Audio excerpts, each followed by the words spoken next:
Seguimos la última, y esto es el cierre, no por menos, sino que en general dicen que cierra el mejor Darío. Viste que las vedettes se pelean por ver quién cierra el espectáculo, así que bueno, sos un privilegiado. Bueno, como dijimos al principio, nosotros creemos en el trabajo en equipo, como Asociación de Enfermería también creemos en el trabajo en equipo, y si no aprendimos a trabajar en equipo en esta pandemia, no sé si alguna vez vamos a tener otra oportunidad de hacerlo, ¿no? Y bueno, dentro de este trabajo en equipo es que nosotros decidimos que nos acompañe el licenciado en Kinesiología Darío Villalba. Se ha convertido en un gran amigo y en un gran referente para nosotros, estar siempre apoyándonos, y ahora se ha convertido también, antes era con el tema de los pacientes post-terapia intensiva, y ahora estamos con los pacientes, ¿qué pasa con los pacientes post-COVID, ¿no? Que vimos que no solamente se trata de buscar quitarles el oxígeno o que el paciente respire por sus propios medios, que las secuelas van más allá del requerimiento o no de oxígeno, y creo que nosotros desde nuestras unidades de internación podemos hacer mucho más para evitar la secuela, para detectar, no muchas veces no evitarlas, sino tratar de prevenirlas, detectarlas, y también decir cuándo ese paciente está en condiciones de irse a su casa, cuándo ese paciente tiene que ir a un centro de rehabilitación, o cuándo ese paciente necesita asistencia en su domicilio, ¿no? Darío, además de ser una persona muy generosa en todos sus conocimientos y nos ha ayudado un montón en este tiempo, es especialista en cuidado respiratorio de la SAT y de la UNSAM, es coordinador de docencia e investigación de la Clínica Basilea en la Ciudad Autónoma de Buenos Aires, y trabaja en la unidad de cuidados intensivos y tiene un consultorio la unidad de cuidados intensivos del Hospital Municipal de Chivilcoy, y ahora también están llevando a cabo, que seguramente nos va a contar, un consultorio de pacientes post-COVID. Así que bienvenido, Darío, muchísimas gracias por acompañarnos. Aquí están presentes nuestra presidenta de la Federación Argentina de Enfermería, que nos ha acompañado durante nuestra jornada, y está también el presidente de nuestra asociación, así que bienvenido, muchas gracias. Estás mudo. Bien, ¿ahora se escucha? Con la cabeza, Ana. Perfecto, muy bien. Buenos días. Pensaba estar en mi casa, pedí un cambio de la disertación y me toca estar de guardia, ¿sí? Así que por ahí escuchan teléfonos y teléfonos, parlantes y cosas que pasan acá en la clínica. Gracias, Ana, por todo lo que dijiste y sobre todo por invitarme. Me gusta mucho poder transmitir y compartir y discutir. Este es un tema nuevo, ¿sí? Ahora vamos a ver. Quiero ver si se comparte mi pantalla también.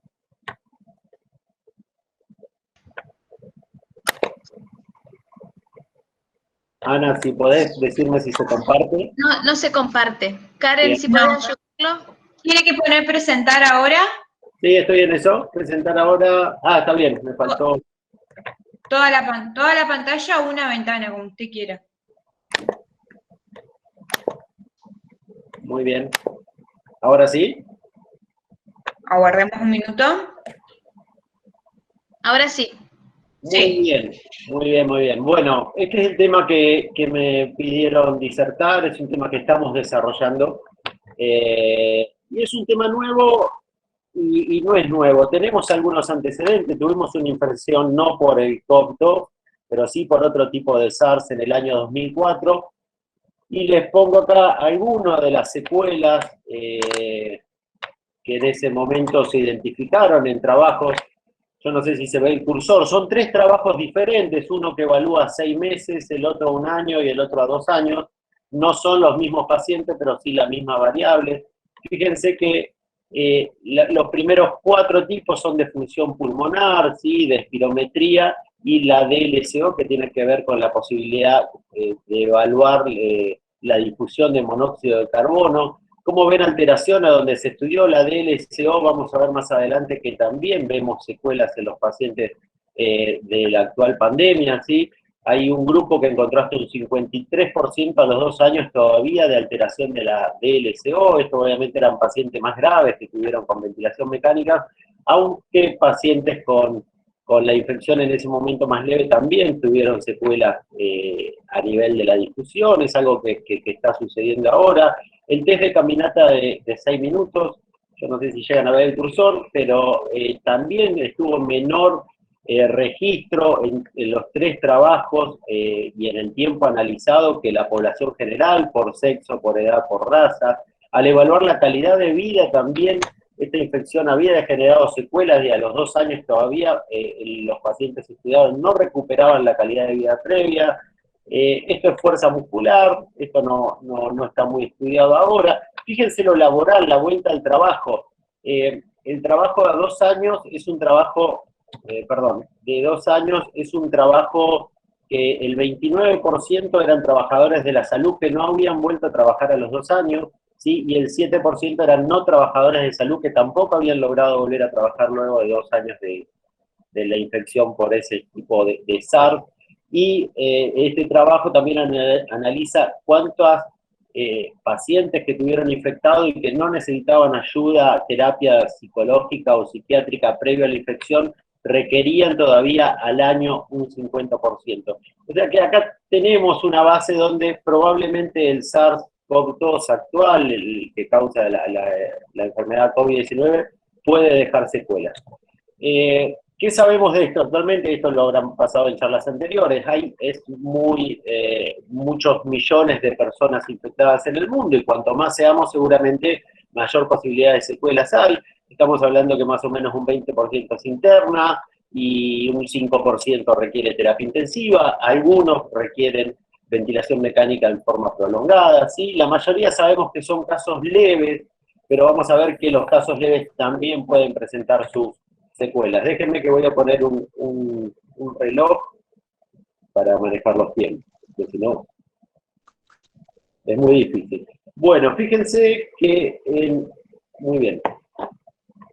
Dentro de la generalidad le puedo decir que ya arriba el up-to-date de la Oficina Nacional de Estadística de Reino Unido está haciendo seguimientos de secuelas porque prevían esto desde el mes de junio, ¿sí? Más adelante vamos a ver datos de Reino Unido, de las secuelas en Reino Unido, y Estados Unidos no recuerdo qué día es hoy, 23. Hace 4 días la Agencia Nacional de Salud, el NIH, desembolsó sumas billonarias, no millonarias, de dinero para estudiar, están saliendo un montón de propuestas de trabajo para estudiar las consecuencias a largo plazo del COVID, ¿sí?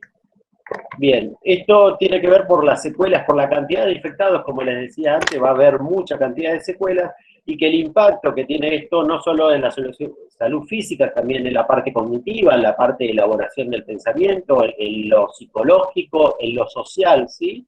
Y que se está viendo que las presentaciones leves también generan secuelas. Bien.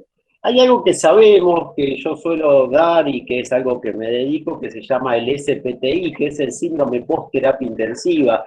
Los casos graves van a ir a terapia intensiva, algunos requerirán respirador, otros no, pero sabemos, no voy a ser parte de la charla fuerte, el síndrome post-terapia intensiva, no hace falta una evidencia científica para intervenir en el síndrome, ya está documentado que los pacientes de terapia intensiva sufren este síndrome, sobre todo algunos más vulnerables que otros, y que hay que intervenir tanto en la internación para prevenirlo como posterior al alta de la terapia intensiva para seguirlo. Vamos a dedicar alguna diapositiva posterior a ver cómo se estudia el síndrome post-terapia intensiva en particular, más allá de si es un paciente con COVID o con otro motivo de ingreso. Ahora sí llegamos a la evidencia que es realmente abrumadora, la bibliografía actual en secuelas del COVID-19. Traigo, creo que 3, 4 trabajos que me parecieron más representativos. Hay una nueva revisión sistemática de ayer que incluye todos los trabajos y habla de 50 posibles secuelas referidas o evaluadas por los terapeutas, ¿sí? Este es un trabajo de Holanda, que hacen el seguimiento a los 3 meses de todos los pacientes que estuvieron internados, ¿sí? Y también incluyen a los pacientes leves que no estuvieron internados, pero que tenían síntomas 6 semanas posteriores a la infección, ¿sí? Que persistían sintomáticos. Arriba van a ver que está con un círculo rojo el MRC, que es una escala la que se suele utilizar modificada para evaluar la disnea, la falta de aire referida por los pacientes.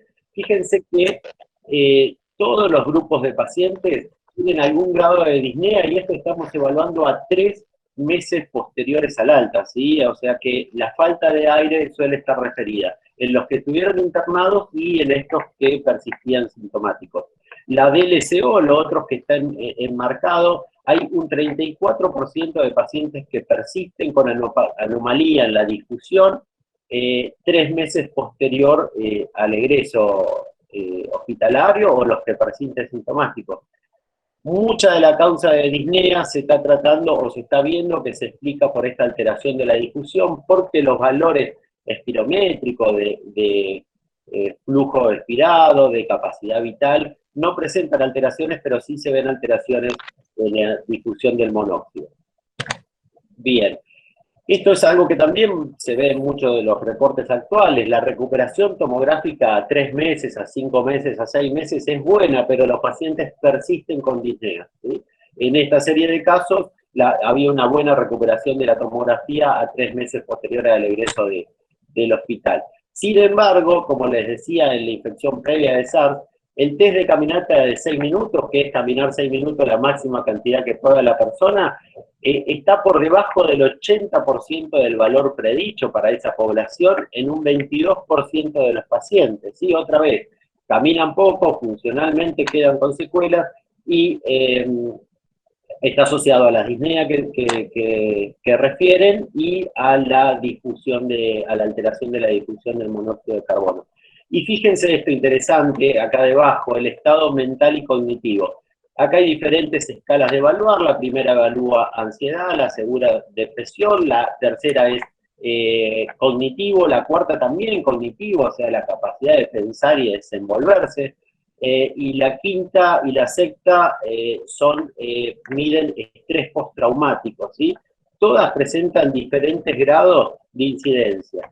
Y no importa si la enfermedad fue crítica, severa, moderada o fue leve, no hay diferencia. La incidencia de problemas psicológicos y cognitivos no se explica por la gravedad del cuadro inicial, ¿sí? Esto tiene que ver, después vamos a ver, con el aislamiento, con la pérdida de contacto con la familia, con pérdidas del trabajo, con muchas situaciones que se dan en esta pandemia y en este aislamiento y sobre todo la gente que estuvo enferma, ¿no?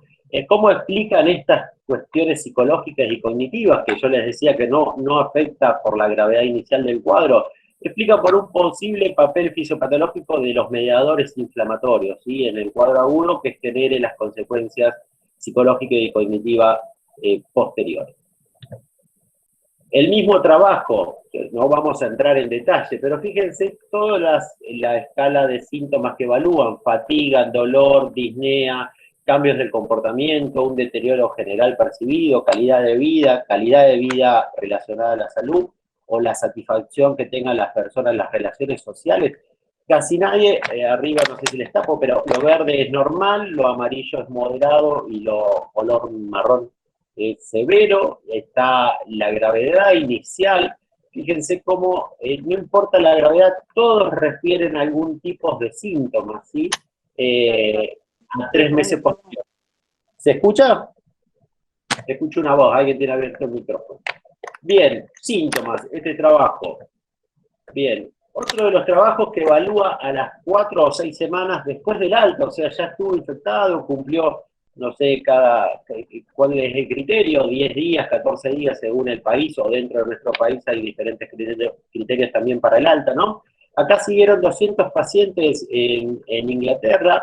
Hay un 40% de disnea en estos 200 pacientes seguidos, un mes y medio después que ya el sistema de la salud, por lo menos en la Argentina, le dijo: alta, cumpliste la epidemiología, si tenés síntomas busca tu médico. Generalmente está funcionando así. Ministerio todavía no sacó ninguna recomendación, ni guía, ni sugerencia de seguimiento y a quién seguir si es necesario seguir, ¿no? Bueno, las causas de esta disnea se explican porque todavía el parénquima pulmonar persiste enfermo, por embolias pulmonares o por complicaciones cardíacas, ¿sí? Y en esta serie de casos de 200 que siguen del alta hospitalaria, no importaba si eran de terapia intensiva o si eran de sala general. Adelante. Me voy a poner barbijo porque entró mi compañera de guardia. Bien. Un 18% manifestaron 2 o más puntos de disnea, ¿sí? Un 20% tenía, 20% estamos hablando de un mes y medio, 4 o 6 semanas de saturaciones, de por lo menos 4% más en la caminata de 6 minutos, un 27% tenía alteración significativa, menor al 80% de la capacidad vital forzada, otra vez volvemos en esta serie un 44% alteraciones en la difusión de monóxido de carbono, un 32% cambios intersticiales persistentes al tiempo de seguimiento. Otro trabajo, uno de los últimos que les muestro, pero son muchos pacientes, estos de Wuhan, de China, de donde se originó la pandemia. Fíjense la cantidad de pacientes que siguen, 2.000, casi 500 dados de alta de la internación de agudo, un 13% falleció, al 6º mes hacen el seguimiento, es un seguimiento con evaluación presencial, con una entrevista por cuestionario, con un examen físico, laboratorio y test de caminata de 6 minutos. Fíjense que al 6º mes el 76% manifestaron haber tenido un síntoma, ¿sí? Lo más común, ahora lo vamos a ver, lo más común es, el síntoma más común de estos 76% que a los 6 meses tiene síntomas es la fatiga o la debilidad muscular, un 63%, problemas para dormir, 26%, caída de cabello, que esto se da más en mujeres, un 22%, es la secuela que tiene mi esposa a 4 meses, se cae el cabello y la enfermé yo, pobre. Trastornos en el olfato, un 11%, palpitaciones, dolores articulares, pérdida de apetito, desórdenes del trago, mareos, diarreas, vómitos. Bueno, fíjense la cantidad de listas de síntomas referidos. Esto también en este trabajo al 6º mes, como era presencial, evaluaron calidad de vida, ¿sí? Hay un deterioro en la parte funcional, pero principalmente se ve alteraciones en el dolor y el disconfort, un 27%, y ansiedad o depresión en un 23%, 6 meses posteriores al alta, ¿sí? El test de caminata de 6 minutos también se ve alterado, ¿sí? Y está por debajo del rango normal en un 23% de las personas luego del alta del hospital. Como vimos antes, la parte más alterada es la difusión del monóxido de carbono que se da en los pacientes que no requirieron oxígeno, en los pacientes que requirieron oxígeno suplementario y también en los pacientes que estuvieron con ventilación no invasiva, alto flujo o ventilación mecánica invasiva. Los trastornos de difusión que yo les hablaba, de todas las variables analizadas, solamente se explicó que los más graves parecían explicar los problemas de difusión, sin embargo vimos que todos los grupos presentaban alteración en la difusión del monóxido de carbono, los cambios en la tomografía también solamente lo explicaba la gravedad de la enfermedad. La ansiedad y la depresión, aparte de la gravedad, también se dio un poco más en mujeres que en hombres, sí, un poco más no, más porque tiene significancia estadística, como ven ahí en el desplazamiento de la curva, y la fatiga o la debilidad muscular también se explica solamente en casos que los graves tenían mayor incidencia de debilidad o fatiga, a pesar de que todos los grupos lo manifestaron, ¿sí? Y esto es lo que les decía casi al principio sobre que en Inglaterra se está trabajando seriamente desde junio con seguimiento al azar por computadora de infectados. Están llamando en la actualidad alrededor de 9.000 personas que ya se recuperaron del COVID. El primer mes lo llaman una vez por semana y luego una vez por mes. Hacen una entrevista preguntando por 12 síntomas más comunes. ¿Sí? Fíjense, el 22 refiere al menos un síntoma a las 5 semanas posteriores al alta, ¿sí? A la infección. Y un 10%, un 9,8%, tiene síntomas a las 12 semanas posteriores a la infección. En la curva, bueno, más o menos decimos lo anterior, hay un poco sin diferencia significativa estadística de mayor incidencia en mujeres, pero se cruzan los desvíos, y es más común los síntomas persistentes en el rango etario de 35 a 49 años. ¿Sí? Adultos jóvenes, gente que debería estar trabajando y demás, persiste sintomática. ¿Sí? Los síntomas más comunes de esta serie es fatiga, tos, dolor de cabeza, pérdida del gusto y olfato y mialgia. Fíjense que todo está, más o menos todos los trabajos y los que no puse están en la misma línea de síntomas persistentes. ¿Sí? Jim Jackson tuvimos la suerte de escucharlo en el Congreso de SATI de virtual de fin de año. Es un referente mundial de trastornos cognitivos. ¿Sí? Fíjense, perdón que traiga Twitter, pero es una fuente de información confiable, sobre todo cuando son autores de renombre. ¿Sí? Dice, hoy estuve en una videollamada con colegas discutiendo sobre el deterioro cognitivo, ¿no? Dice, ¿cuáles son los puntos clave? Las deficiencias parecen estar en áreas de atención y la velocidad mental de procesamiento. Hay terapias, ¿sí? Existen terapias para estos déficits, y era clara, se está gestando una crisis de salud pública y debemos estar preparados. ¿Por qué dice esto de la crisis de salud pública? Dice, el hecho de que la cognición es absolutamente fundamental. Al mejorar la cognición, mejora los resultados laborales, la gestión y la atención médica, la educación financiera, funcionamiento social, rendimiento escolar y demás. Tengan en cuenta que es un referente mundial del Vanderbilt, donde trabaja Wendy Gelly, y sabe de lo que está hablando. Esto es Estados Unidos. Un poquito del síndrome post-terapia intensiva. Todas estas personas que están graves, que requieren internación en terapia intensiva, pueden quedar con alguna secuela, que hace aproximadamente 10 años se definió como un síndrome. Son las alteraciones físicas, psíquicas y neurocognitivas que aparecen luego de la enfermedad crítica y van a tener un impacto en la calidad de vida. El síndrome post-terapia intensiva también está descrito que afecta a la familia tiene ansiedad y depresión por su familiar enfermo, la familia puede tener problemas laborales y económicos por tener que cuidar a un enfermo y demás. Hay otros síntomas también que pueden tener los pacientes que estuvieron en terapia intensiva, como es el dolor crónico, aislamiento social posterior al alta, pérdida de trabajo, trayectorias erráticas en el uso de recursos de salud, o sea, consultar a guardia, volver a internarse, volver a estar en terapia intensiva. Entonces, hablo en general, fuera del COVID, del paciente que está que estuvo en terapia intensiva. Estas son secuelas descritas generales del paciente de la parte física que estuvo en una terapia intensiva y que van a tener los pacientes que estuvieron ventilados por COVID-19. Debilidad, hay series que dicen que hasta un 100% de los pacientes de terapia intensiva salen con algún grado de debilidad. Pérdida de peso, rigidez en las articulaciones, acortamiento de los tendones, atrapamiento neuropático, ossificaciones, alteraciones del gusto, del trago, pérdida de diente durante la intubación, disfunción sexual, temas de patologías de la voz, disfonía, úlceras por presión, alopecia transitoria. Bueno, esto estaba descrito antes del COVID.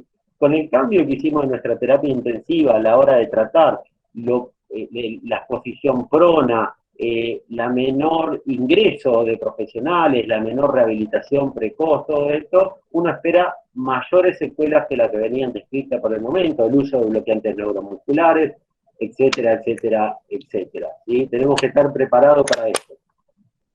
¿Cómo se previene este síndrome? No voy a entrar en detalle, pero una buena aplicación del bundle, del paquete de medidas AF, tratar de trabajar dentro de este esquema, seguramente va a colaborar, o sea, evaluar y tratar y prevenir el dolor, sincronizar cuando hacemos pruebas de tubenteo, respiración espontánea con los protocolos de sedanalgesia, saber elegir las drogas primero de analgesia y luego de sedación, evaluar, tratar y todo lo demás con el delirium, rehabilitación precoz y la inclusión de la familia dentro de las posibilidades con la pandemia.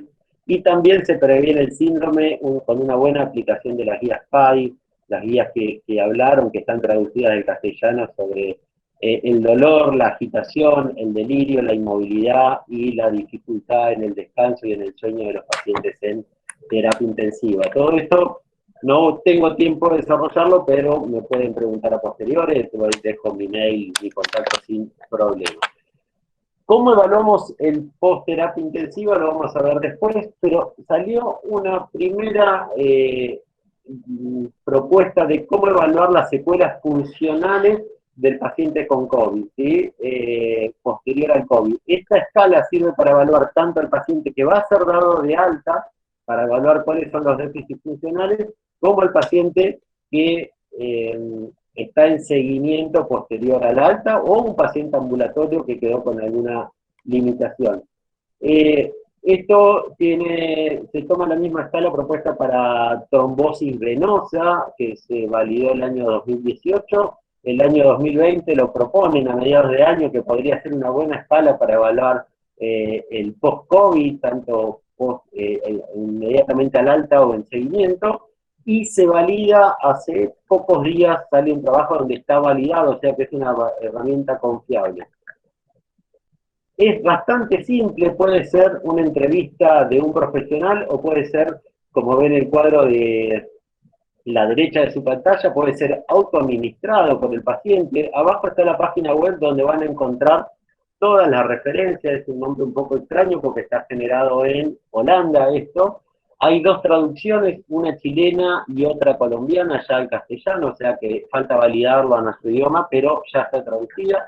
Describe los grados de limitación entre 0 a 4, ¿sí? 0 es sin limitación, 4 es severa limitación funcional, y el grado 5 está fallecido. Hay una serie de preguntas para llegar a determinar esto. ¿Y cómo lo correlacionan? Ellos hacen una evaluación a los 3 meses de los pacientes que estuvieron hospitalizados y ven que se asocian esta escala, se pone peor la referencia del paciente cuanto más síntomas tiene, cuanto más intensidad de síntomas, cuanto mayor pérdida de calidad de vida y con problemas laborales y de las actividades habituales, ¿sí? No vamos a describir todo, pero fíjense cómo a medida que en la escala el paciente se refiere posterior o el evaluador lo encuentra posterior, también lo que relacionaron con la ansiedad, con el apetito, constipación, tos, depresión, boca seca, disfagia, disnea, fatiga y un montón de síntomas. Tiene buena correlación con los síntomas, o sea, no sería quizás necesario evaluar síntomas para saber la secuela funcional, si no se puede evaluar la escala. También, esperen que esto está pegado de una forma un poco extraña. Ahí volvemos, ¿eh? Bien. La escala también se correlaciona con la calidad de vida. A peor escala funcional, este constructo propuesto, peor calidad de vida, peor índice de calidad de vida. Cada ítem que evalúa este score de calidad de vida también está peor a medida que aumenta la escala de evaluación. Fíjense también cómo se correlaciona esta escala con el ausentismo laboral, con la gente que no se presenta a trabajar. Cuanto más profunda es el grado de deterioro en la escala funcional, mayor ausentismo y también mayor pérdida del presentismo, o sea, llegadas tardes, también con problemas laborales y también con las actividades sociales de las personas recuperadas o en teorías recuperadas del COVID con secuelas. ¿Sí? Perdón, recibimos un llamado de los kinesiólogos respiratorios. Bien, este constructo, esta escala es valiosa para utilizar. Si la pueden empezar a utilizar, les va a venir muy bien. ¿Para qué sirve? Para derivar que un paciente que no estuvo internado, por ejemplo, necesite ir a rehabilitación ambulatoria. También sirve para saber qué personas que están internadas se van a beneficiar de un programa de rehabilitación, ¿sí? También sirve para guiar cuánto viene recuperándose el paciente posterior al alta de COVID, ¿sí? Y también si alguien quiere hacer investigación, es un constructo que ya está validado para publicar datos posteriores. Bien, esto es una colaboración mundial, ¿sí? Que están buscando, que abajo lo dice, es una iniciativa global del COVID, ¿sí? Buscan cuáles son lo que habría que evaluarse sí o sí en un paciente que tuvo la enfermedad COVID. Son alrededor de 10.000 personas que se reúnen en forma virtual permanentemente entre pacientes, familiares, la comunidad general no enferma y profesionales de la salud de 110 países. Y yo lo traigo porque sugiere este grupo evaluar la recuperación, o sea, evaluar las secuelas posterior al COVID. ¿A qué llamaron ellos una buena recuperación? Un regreso al estado previo a la enfermedad, una resolución completa de los síntomas y un bienestar físico y mental. También se sabe, y ellos lo aclaran en cada una de las publicaciones, ya están generando alrededor de 5 publicaciones este grupo, que la recuperación se está viendo que es impredecible, ¿sí? Que no es lineal. Hay gente que tuvo síntomas leves o no tuvo síntomas y al tercer mes tiene disnea, gente que estuvo muy grave y tiene una recuperación muy rápida, ¿sí? La trayectoria es variable e impredecible basado en esto, ¿no? En las comorbilidades de los pacientes y también el efecto indirecto de la pandemia. Muchas de las secuelas son psicológicas por el aislamiento, el confinamiento, la pérdida laboral y demás que ya les vengo contando. Puntualmente de la terapia intensiva, ¿a quién seguir? Nosotros en nuestro consultorio, en unas publicaciones que tenemos, sugerimos seguir al paciente con un apache grave, un apache mayor a 15, pacientes que estuvieron más de 4 días en respirador, pacientes que estuvieron más de 10 días en terapia intensiva. Creo que acá en la situación COVID habría que seguir a todo paciente que estuvo COVID y que estuvo internado en terapia intensiva con o sin respirador. ¿Qué evaluar? Nosotros evaluamos esto, son todas las propuestas que hay en la bibliografía, pero nosotros puntualmente evaluamos la funcionalidad con el índice de CAT, este es en el consultorio post-terapia intensiva de Chivilcoy. A veces hacemos un test de Nap and Go, que es pararse, caminar 3 metros y volver, hay un tiempo para realizarlo. Unos colegas del hospital italiano proponen el SPPB, son diferentes escalas para evaluar la funcionalidad. Que es de marcha, al alta, NRC, que evalúa fuerza muscular, ¿sí? Lo psicológico, cualquier profesional de la salud podría hacer estas escalas, el HAS, que es para depresión y ansiedad, BEC 1 y 2 también para depresión y ansiedad, PHQ para ansiedad, GAD para depresión, y esto para estrés postraumático. Actualmente en Chivilcoy estamos usando PHQ, el GAD y la escala del impacto del evento revisada para tener un screening de posible ansiedad, posible depresión o posible estrés postraumático. Estoy solo, me voy a sacar la máscara, el barbijo. Esto no es diagnóstico, pero nos permite en el consultorio de Chivilcoy derivarlo al especialista. Tenemos una psicóloga en el equipo y decimos, nos dio un PHQ de tal valor, me gustaría que lo vea, ¿sí?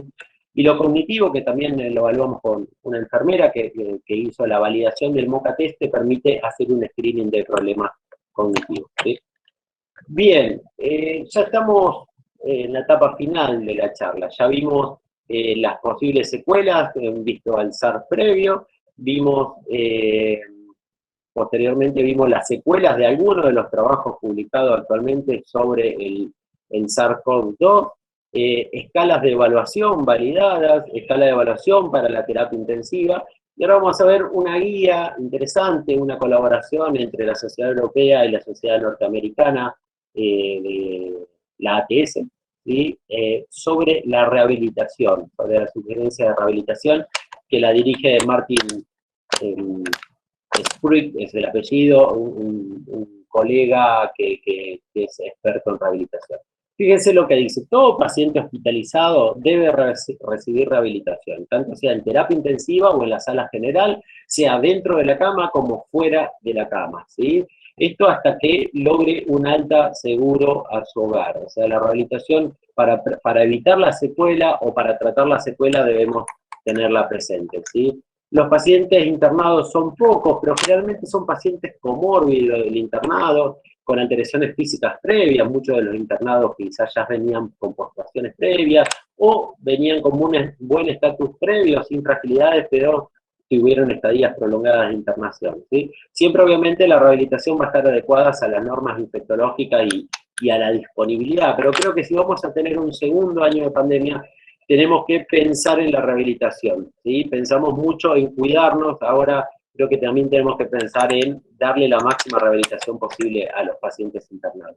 Esto es importante, ¿sí? Antes no quise hablar, lo dejo para este momento. Antes del alta hospitalaria hay que evaluar la necesidad de oxígeno, porque por ahí el paciente hace 3 días que no usa oxígeno, pero tampoco tuvo rehabilitación y apenas tuvo una parada al borde de la cama, un traslado a una silla desde la sala general, y nadie pudo evaluar una marcha, un esfuerzo un poco más sustancial, porque por ahí no necesita oxígeno en reposo, pero sí lo necesita en un leve esfuerzo que va a hacer en su domicilio, ¿sí? Si el paciente requiere oxígeno, también habría que hacer una evaluación de seguimiento para la renecesidad de oxígeno con el tiempo futuro. Si el paciente no va a rehabilitación y nadie lo sigue, va a su hogar, como pasó mayoritariamente, creo, en el país posterior al alta, deberíamos generar, ¿qué deberíamos generar? Programas de seguimiento, ¿no? Las instituciones o las coberturas de salud deberían generar programas de seguimiento si es que también algún marco institucional de ministerios de nación o de provincias generan guías y sugerencias a quién seguir, por lo menos. Bien, en los pacientes que se van de alta necesitan hacer actividades. Si se va a ir de alta y no tiene rehabilitación, hay que incentivarlo a que haga ejercicios, hay que incentivarlo a que vuelva a su vida diaria, a las actividades regulares, siempre cumpliendo los marcos normativos de distanciamiento o aislamiento, ¿sí? Bien, otra más. Hay que hacer evaluaciones formales, esta guía sugiere realizar evaluaciones formales tanto del funcionamiento físico como lo psicológico, de la presencia de depresión, ansiedad, estrés postraumático, ¿sí? Y que esto puede hacer para derivar a especialistas y para tratar la secuela puntual e individual. Esto lo veíamos previamente en los trabajos de terapia intensiva, donde decían que la rehabilitación post-terapia intensiva no servía, porque ¿qué hacían? Agarraban todos los pacientes de alta y lo mandaban a rehabilitación física. Y quizás el paciente no tenía secuela, hay que hacer una evaluación con herramientas validadas que permita saber dónde está la secuela de este paciente, ¿sí? Los programas de rehabilitación, como decía recién, tienen que ser integrales, no solo la rehabilitación física, sino también la cognitiva y la rehabilitación, el apoyo psicológico, ¿sí? Si la persona presenta en la evaluación pérdida de masa muscular o de la fuerza y de la función de las extremidades, aparte de fortalecerlo, hay que darle un programa y una asistencia nutricional, ¿no? Consultar con un especialista sobre el tema. Venimos hablando de esto, también hay que recibir, si hay síntomas de angustia, una evaluación psicológica formal. La carga emocional del paciente con COVID también se extiende a familiares y amigos, esto tiene que ver con el aislamiento, el tiempo que no pudieron ver a su familiar y demás, ¿sí? Y para terminar, justo casi 30 minutos, ¿sí? La pandemia está en curso, no sabemos cuáles van a ser las secuelas, pero vemos que va a haber secuelas. Creo que nos debemos guías y recomendaciones. Estamos trabajando ahora en unas recomendaciones del Ministerio para la rehabilitación post-COVID, ¿sí? Pero creo que los que tenemos funciones dentro de sociedades, nos faltó esto, nos dedicamos a atender lo agudo y bueno, en mi ciudad me toca hacer seguimiento telefónico, una cuestión que hacemos desde el municipio, un grupo de voluntarios para ver el caso positivo y los contactos estrechos, y nosotros el día 14, es el criterio de nuestra ciudad, le decimos chao, muchas gracias, si te queda algún síntoma, obviamente si no es un síntoma que haga sospechar que sigue infectando al paciente, quedan libres con su médico de cabecera, si es que tiene, o persisten sintomáticos, y la verdad que hay mucha consulta por ahora un poco desorganizada de síntomas post-COVID, ¿sí? Los casos graves ya sabemos que van a tener secuelas seguras, sobre todo dentro del síndrome post-terapia intensiva. Fatiga, disnea, caída de cabello, son los síntomas más comúnmente reportados por el momento, ¿sí? Y reduce la calidad de vida más o menos en un 40% de los pacientes. Lo psicológico, yo creo que es algo que no solemos ver, y todavía no aprendemos a ver esta secuela, vemos lo físico. Yo siempre digo, es muy fácil ver si alguien viene caminando con una secuela de la internación, porque te das cuenta, porque está débil y demás, pero si cruzamos a alguien que estuvo en terapia intensiva y le notó en un supermercado, sin déficits funcionales, pero sí con déficit cognitivos o psicológicos, no lo vemos, ¿sí? Es una secuela más invisible. Lo social tampoco, mucha gente pierde la apetencia por sus hobbies, por las reuniones sociales, y debemos tratar de que los recuperen, ¿sí? Y como conclusión es esto, debemos instaurar el seguimiento, y creo que no solo de COVID, sino tenemos que ver al paciente como un todo, y los sistemas de salud vamos a tener que adecuarnos en el tiempo. La OMS habla de la rehabilitación como un objetivo global para el año 2030, y nosotros generalmente fraccionamos, el paciente de terapia intensiva se fue de la terapia y se olvida, el paciente que estuvo en sala general se fue de la sala general y nos olvidamos, y no miramos resultados a largo plazo. Este es el final, así que muchas gracias por escuchar. Darío, muchas gracias. Realmente, bueno, te cuento que a pesar del horario y del día, el 90% de las personas que estuvieron conectadas se quedaron. Así que bueno, eso habla de la necesidad de saber y de lo interesante que ha sido tu charla realmente. Yo creo que tenemos mucho por hacer, cada vez sentimos que tenemos tanto por hacer, ¿no? Por eso decidimos hacer estas jornadas, porque creo que amén de todo lo que aprendimos de cómo ventilar, cómo vestirnos, cómo de vestirnos, todo lo demás, ahora viene toda la otra etapa, que es ver lo que nos deja esto. Y dentro de lo que nos deja esto, yo escuchaba lo que vos decías, ¿no? Y lo veo reflejado en mí y lo veo reflejado en mis compañeros, porque por primera vez en la historia de al menos mucho de lo que hacemos salud hoy, lo vemos de cerca y lo hemos vivido personalmente. O sea que todas esas secuelas que nosotros habitualmente buscamos en los pacientes también lo tenemos que buscar en nuestros propios compañeros, ¿no? Yo creo que se viene otro problema sumado al estrés y la ansiedad que ya teníamos.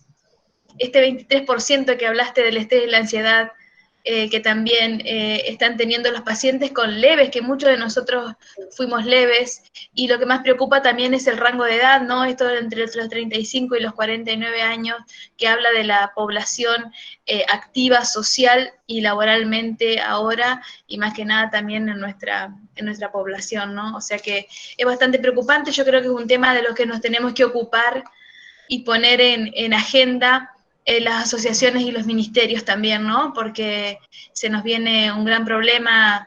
Nosotros ya sabemos que no estamos bien y yo creo que ahora vamos a estar peor muchos de nosotros, ¿no?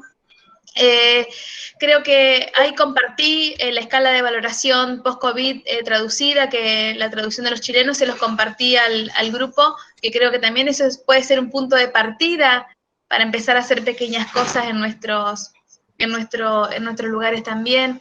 No olvidar el paquete de medidas del que hablabas, que la F de familia, que tanto esfuerzo nos había costado implementar, tuvimos que volver atrás y ahora tenemos que volver a ver cómo volvemos a implementar eso, que es tan importante. Y lo que te quería preguntar son dos cosas.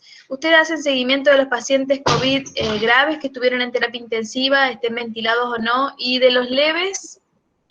Bien, sí. El consultorio post-terapia intensiva tiene 3 años de funcionamiento, ¿sí? Citábamos a todos los pacientes con, algo dije,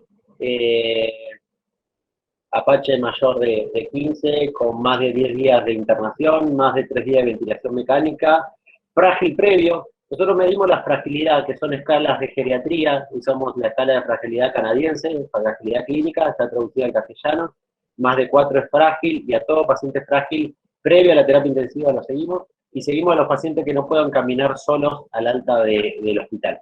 Y a eso lo citamos al mes posterior. Eso lo hicimos también, pero lo incluimos a todo paciente COVID que estuvo en terapia intensiva, bien a seguimiento. Lo evalúa una enfermera, ¿sí? Una guerrera que tengo cerca, y yo, los dos, hacemos evaluaciones físicas, cognitivas, el MOCA, y psicológicas, y de ahí va un clínico que trabaja el mismo día que nosotros. Y el clínico, según la patología de base, le hará laboratorio, tomografía, lo que considere. De ahí hay reunión de equipo, esto estamos hablando de los graves de terapia intensiva. Ahí hay una reunión de equipo que hay nutricionista, psicóloga, kinesiología, y bueno, y una pata fundamental, los asistentes sociales, es la pata fundamental. Esta gente tuvo 10 días internado y quizá vuelve a la casa y vivía solo y le cortaron la luz por falta de pago, o no pudo ir a cobrar la jubilación. La asistente social se convirtió, fue la última incorporación del consultorio post-terapia intensiva y la más valiosa. Y nos vamos reuniendo, ahora está un poco más dificultado, pero estamos haciendo virtualidad. El caso leve es nuevo en Chivilcoy, está el proyecto presentado, no lo querían financiar, no lo veían como una necesidad, nos decían, pero ustedes ya cobran, ¿por qué quieren cobrar más? Pues toda una historia ahí atrás, no vamos a entrar en detalle, pero citamos, no citamos, los casos post-COVID que no estuvieron en terapia intensiva. Sabe la comunidad por publicidad de que si persiste sintomático después de 6 semanas de la infección, no del alta, puedes pedir un turno en el hospital. Y un médico de consultorio puede derivarnos al sistema público. Esta situación es nuevo, estamos ahí, ahora eso es mano a mano con un clínico, las evaluaciones las hago yo, la parte de estas formales de screening, y el médico clínico ve, y después derivamos al mismo equipo post-terapia intensiva. El síndrome post-terapia intensiva lo hicimos por un placer, y ahora nos pedían que hagamos lo mismo por el post-COVID, pero nos negamos. Así funciona. No sé si hay, creo que Swiss Médica tiene algo de post-COVID, pero no he escuchado, nos falta. ¿Cuántos conocen sintomáticos, no? Con algún síntoma, una tarde sentirse mal, después de 3 meses, yo la verdad que los miércoles me siento flojo, yo tuve COVID, y hay días que digo, esto es una secuela. Sigo. Dormir mal. ¿Cómo? El dormir mal. ¿Viste? Sí, hay. Muchas noches, nosotros que tuvimos muchos compañeros, inclusive yo, Guillermo, la verdad que dormimos mal, nos despertamos 2 o 3 veces en la noche, pensamos que el estrés, el cansancio, pero si uno se pone a ver, vivimos siempre en el mismo estrés, o sea, pero ahora el dormir también nos cuesta mucho. Bueno, Darío, no hay preguntas, siguen todos conectados. Yo creo que hay mucho por hacer y hay mucho, todos los que estamos aquí somos enfermeros, hay mucho también se pueden hacer más cosas dentro de la enfermería, ¿no? Hay mayores competencias, hay mayores grupos para formar. Y bueno, la otra pregunta era cómo estaba conformado el equipo, que era que vos me lo contestaste, pero bueno, yo creo que hay otras áreas en las que nosotros también podemos introducirnos para poder ayudar un poco en todo esto, ¿no? En las cosas nuevas que se nos vienen. Bueno, Darío, sin robarte más tiempo. Ana, una cosita, perdón. Si alguno tiene alguna duda, pasarle mi contacto. Bueno, ¿sí? Yo les paso tu contacto. Ningún problema. Pasamos cómo son los consultorios, pasamos los protocolos, regalamos el material, ¿sí? Copien el modelo, mejórenlo, cópienlo y mejórenlo. ¿Sí? Bueno, Darío, generoso como siempre. Lo quiero saludar a Acá Darío. te quiere saludar Guillermo. Hola, Darío. Un gran abrazo. Gracias. Me voy a comunicar contigo. La fecha del 9 de junio, lógicamente, el simposio no va a poder ser, pero es probable que nos autoricen primer semana de septiembre. Me comunico después contigo. Chao. Ese es el regalo de cumpleaños de mi señora, el viaje a Paraná. Exacto. Bueno, decíselo ahora, que si nos autorizan primer semana de septiembre. Chau, chau, chau. Chao. Con carnet de vacunación. Bueno, muchas gracias. Gracias. Gracias, Darío. Un gran abrazo. Gracias por tu generosidad. Gracias. Vamos a seguir en contacto seguro.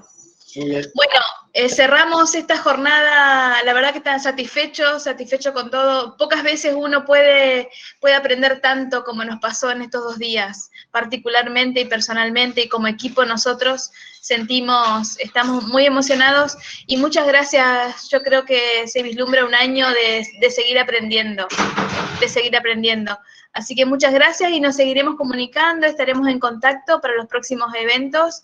Le dejo la palabra a Sonia y a Roberto, que son nuestras autoridades. Gracias, Silvina, gracias por quedarte. Bueno, como cierre, en realidad lo que queda es felicitaciones a ese equipo que realmente ha trabajado muy bien, que han logrado un trabajo en equipo, como quien dice, exactamente, y bueno, gracias por todos los aportes, fue muy enriquecedor estas 2 jornadas, y bueno, a programar otros ciclos más y a seguir trabajando por la enfermería argentina. Gracias. Bueno, gracias Sonia, gracias Silvina, gracias Darío, y aprovechá, Ana, que lo tenés cerquita, y darle un gran abrazo a Guillermo también, que como siempre también agradecido en base a los conocimientos de cada uno de ustedes. Sí. Una jornada muy productiva, por suerte, gracias a Dios nos encontramos mucho. Hay muchos todavía conectados, todas estas charlas la van a tener, le vamos a pasar no solamente el certificado, sino el link con las charlas. Ahí también Silvina nos pasó el correo, así que aprovechen todas las consultas consultas que tengan. Y bueno, ojalá nos podamos encontrar en las próximas también. Nosotros desde la Asociación de Enfermería Entre Ríos tenemos otras jornadas precongreso pensadas ya con temas interesantes y obviamente, como hicimos ahora, con disertantes de nivel. Así que bueno, gracias a todos por acompañarnos, gracias Ana por toda esta cobertura y gracias Karen. Karen, sin vos no. Acá estoy. Voy a prender la cámara para que me vean por primera ella vez. es Karen. ¿Me ven? Se lavó la cara y se peinó.